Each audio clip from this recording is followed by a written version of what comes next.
Selamat pagi, perkenalkan, nama saya Maria Vantriana Ajung, biasa disapa Vantri. Di sini saya akan menjelaskan materi yang berkaitan dengan perencanaan sumber daya manusia.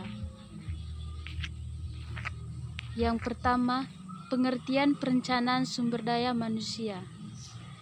Perencanaan sumber daya manusia merupakan salah satu aktivitas penting dalam manajemen sumber daya manusia.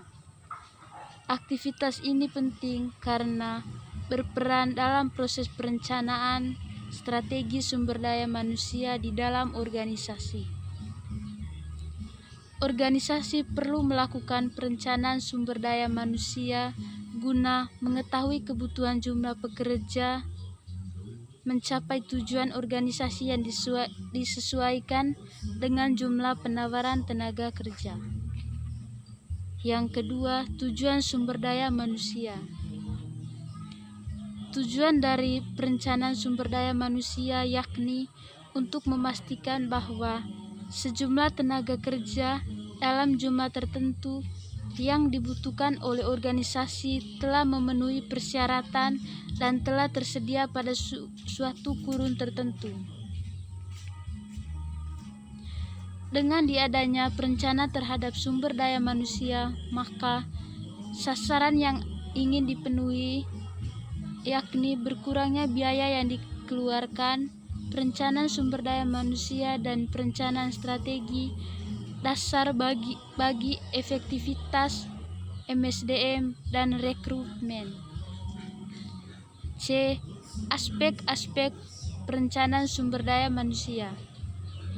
Aspek-aspek yang perlu diperhatikan dalam perencanaan sumber daya manusia yakni aspek kuantitas sumber daya manusia yang tepat, aspek kualitas, aspek waktu dan posisi yang tepat, aspek perhatian terhadap tujuan individu maupun tujuan organisasi secara maksimal.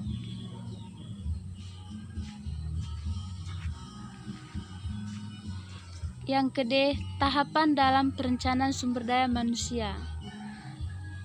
Secara singkat, proses perencanaan sumber daya manusia adalah mengikuti langkah-langkah sebagai berikut. Yang pertama, peramalan permintaan dan ketersediaan tenaga kerja. Selanjutnya, peramalan kelebihan ataupun kekurangan tenaga kerja.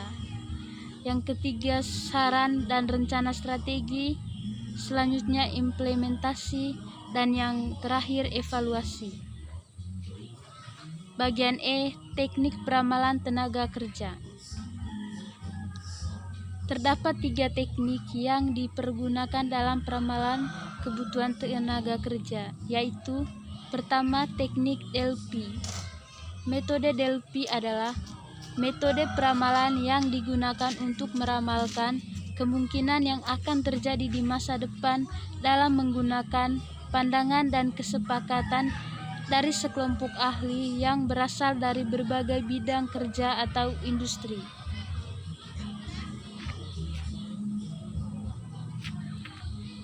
Yang kedua,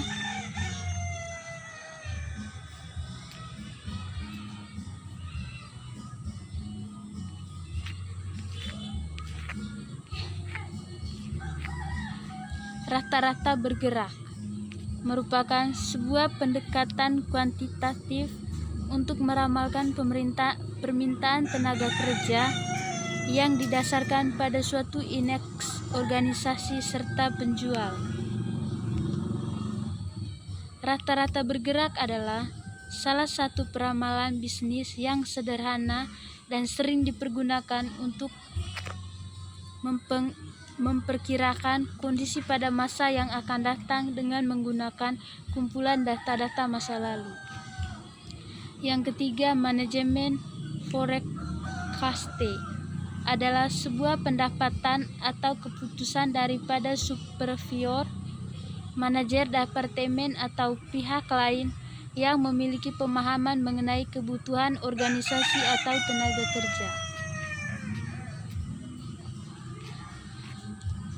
Faktor-faktor yang mempengaruhi manajemen forecasting. Yang pertama, faktor eksternal. Dibagi menjadi 4 bagian, yaitu kondisi perekonomian, kondisi sosial politik, teknologi, dan kompetisi. Yang kedua, faktor original. Dibagi menjadi 3 bagian. Yang pertama, rencana strategi organisasi, anggaran, dan yang terakhir, perkiraan produksi dan penjualan.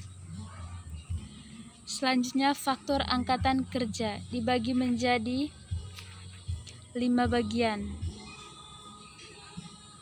Dibagi menjadi 4 bagian. Yang pertama, pensiun, pengunduran diri, pemberhentian kerja atau pemecatan, dan terakhir kematian. Selanjutnya, penawaran tenaga kerja.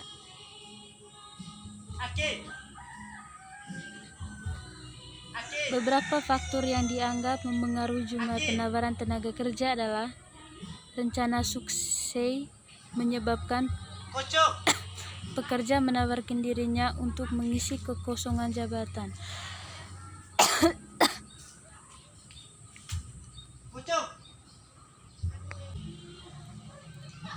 Lanjut, faktor yang dianggap mempengaruhi jumlah penawaran tenaga kerja adalah yang pertama, rencana sukses menyebabkan pekerja menawarkan dirinya untuk mengisi kekosongan jabatan. Kedua, ketersedia tenaga kerja di pasar. Yang keempat, metode tools of supply. Analisis tikus supply meliputi beberapa hal, yaitu tabel staffing adalah penyajian dalam bentuk tabel dari semua jabatan dalam organisasi disertai dengan jumlah dari karyawan yang menjabat saat ini dan kebutuhan tenaga kerja untuk masa yang akan datang. Yang ke-B, Markov analysis adalah metode untuk melacak pola dari pergerakan karyawan pada berbagai jabatan. Yang ke-C, rencana sukses adalah rencana untuk mengidentifikasikan, mengembangkan, dan melacak individu-individu kunci untuk posisi eksekutif.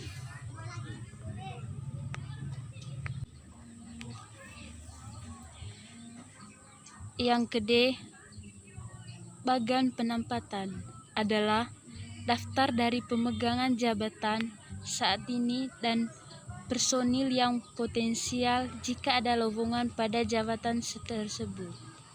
Yang ke-E, skills inventories adalah data dari pendidikan, pengalaman, minat, dan keterampilan yang dapat memberikan petunjuk kepada manajemen untuk secara tepat mengisi lowongan jabatan sesuai dengan latar belakang karyawan.